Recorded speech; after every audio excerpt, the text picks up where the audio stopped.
Halloween. The very word conjures up images of spooky costumes, glowing jack-o'-lanterns, and children eagerly knocking on doors for candy. It's a night when the veil between the worlds feels thin and imagination runs wild. Halloween's enduring appeal lies in its unique blend of ancient traditions and modern revelry. It's a time for both playful scares and a connection to something older, something deeper. Every year, millions around the world embrace the spirit of Halloween, proving its timeless magic. Halloween's popularity is undeniable. It's a social phenomenon that brings communities together. From haunted houses to costume parties, the celebration takes on many forms. But beneath the surface of modern festivities lie ancient roots that reach back centuries. To truly understand Halloween, we must journey back in time to its origin. Halloween's story begins with the ancient Celts who lived over 2,000 years ago in what is now Ireland, Britain, and northern France. These early people had a rich culture and a deep connection to the natural world around them. Their lives were closely tied to the cycles of the seasons, and they held many festivals to mark these changes. They celebrated a festival called Samhain on October 31st, marking the end of the harvest season and the beginning of winter. This was a time of great importance, as it signified the completion of the year's work and the start of a period of rest and reflection. The festival was a communal event, bringing people together to share in the bounty of the harvest and to prepare for the colder months ahead. The Celts viewed Samhain as a liminal time, a period when the boundary between the living and the dead was at its thinnest. They believed that during this time the spirits of the deceased could return to the world of the living. This belief was rooted in their understanding of the natural world and the cycles of life and death. The thinning of the veil between worlds made it a time of both opportunity and danger. For the Celts, the harvest was a time of great importance, a period of gathering and storing food for the long winter ahead. The success of the harvest could mean the difference between survival and hardship during the cold months. It was a time of hard work, but also of celebration, as the community came together to share in the fruits of their labor. The end of the harvest marked a significant transition as the days grew shorter and colder. The diminishing daylight was a reminder of the coming winter, a time when the natural world seemed to slow down and retreat. This transition was both physical and symbolic, representing the end of one cycle and the beginning of another. Winter was associated with death and darkness, a time when the natural world seemed to retreat. The cold and barren landscape was a stark contrast to the warmth and abundance of the harvest season. This association with death and darkness made Samhain a time of reflection and remembrance as the Celts honored their ancestors and the cycle of life and death. Samhain, therefore, held a sense of both celebration and solemnity, a time to honor the cycle of life and death. Bonfires were lit to ward off evil spirits and to provide light and warmth during the dark nights. People would dress in costumes to disguise themselves from wandering spirits, and they would leave offerings of food to appease the spirits of the dead. It was a time of community and connection, as people came together to celebrate the past and to prepare for the future. Samhain was a time of both celebration and superstition for the Celts. They believed that on this night the spirits of the dead could more easily cross over into the world of the living. To appease these spirits, the Celts built huge bonfires, offering sacrifices and making offerings of food and drink. Costumes played a significant role in Samhain celebrations. The Celts would often wear animal skins and masks, believing that this would ward off evil spirits or allow them to blend in with the spirits roaming the earth. These costumes were not just for protection, they were also a way to connect with the spirit world and honor the ancestors. The Celts believed that by disguising themselves, they could more easily communicate with the spirits and seek their guidance. Section 4, From Samhain to All Hallows' Eve, a shift in traditions. As Christianity spread throughout Europe, it began to blend with existing pagan traditions.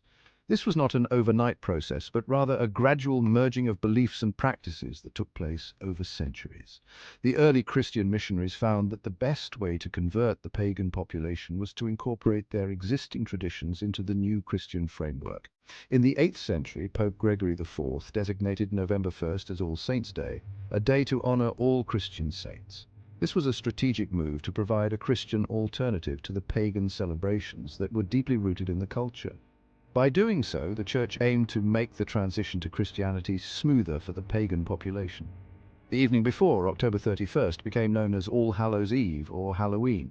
This night was seen as a time when the veil between the living and the dead was at its thinnest, a belief that was carried over from the ancient festival of Samhain.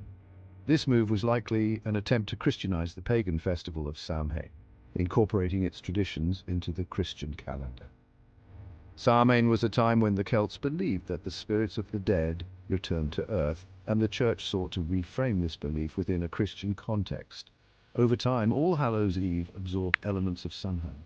The bonfires, originally lit to ward off spirits, continued to be a central part of the celebration. However, their purpose shifted from a pagan ritual to a community gathering. The association with death and the supernatural remained, but the focus shifted from appeasing spirits to honoring the dead and celebrating Christian saints. This change in focus helped to align the festival more closely with Christian teachings, making it more acceptable to the Church. The practice of wearing costumes continued, but instead of animal skins, people began to dress up as saints, angels, and biblical figures. This was a way to honor the saints and to teach children about Christian heroes, blending the old and new traditions seamlessly. This blending of pagan and Christian traditions laid the foundation for the Halloween we know today. The modern celebration is a rich tapestry of ancient beliefs and practices, woven together over centuries to create a holiday that is both unique and deeply rooted in history. From the flickering candlelight of Samhain to the vibrant costumes of All Hallows' Eve, Halloween continues to evolve, reflecting the ever-changing cultural landscape. Section 5. Across the Atlantic, Halloween's journey to America. Halloween made its way to America with European immigrants, particularly the Irish and Scottish, who arrived in large numbers during the 19th century. They brought with them their traditions and beliefs, including their celebrations of Halloween. At first, Halloween was not widely celebrated outside of immigrant communities. However, over time, it gradually gained popularity and spread throughout the country. The Irish potato famine of the 1840s played a significant role in the popularization of Halloween in America. Millions of Irish people fled to the United States to escape starvation and poverty. They brought with them their customs and traditions, including their Halloween celebrations. As Irish immigrants settled in communities across the country, they shared their Halloween traditions with their neighbors, contributing to the holiday's growing popularity. Section 6. The Jack-o'-lantern's transformation from turnips to pumpkins. One of the most iconic symbols of Halloween is the jack-o'-lantern, a carved pumpkin illuminated from within by a candle. The warm, flickering light inside the pumpkin creates an eerie yet inviting glow, making it a staple decoration for the spooky season. But the jack-o'-lantern's origins lie not with pumpkins, but with turnips. Yes, before pumpkins took center stage, it was the humble turnip that was carved into lanterns. In Ireland and Scotland, people would carve turnips into grotesque faces and place candles inside to ward off evil spirits. These turnip lanterns were often placed in windows or near doorways to protect homes from wandering spirits. This tradition was rooted in the belief that spirits and fairies roamed the earth on Halloween night.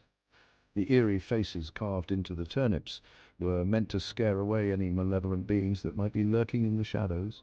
When Irish immigrants arrived in America, they discovered that pumpkins, native to North America, made a far more suitable canvas for carving. Unlike the small and tough turnips, pumpkins were larger, softer, and easier to carve, making them an ideal choice for creating intricate designs. Pumpkins were larger, easier to carve, and readily available, making them the perfect substitute for turnips. The bright orange color of pumpkins also added to their appeal, making them a vibrant addition to Halloween festivities. Thus, the jack-o'-lantern as we know it was born, a testament to the adaptation and evolution of traditions in a new land. The transformation from turnips to pumpkins not only made the carving process easier, but also helped to popularize the tradition, making it an integral part of Halloween celebrations across America and eventually the world. Today, the sight of glowing jack-o'-lanterns is synonymous with Halloween, a symbol of the holiday's rich history and the blending of cultural practices.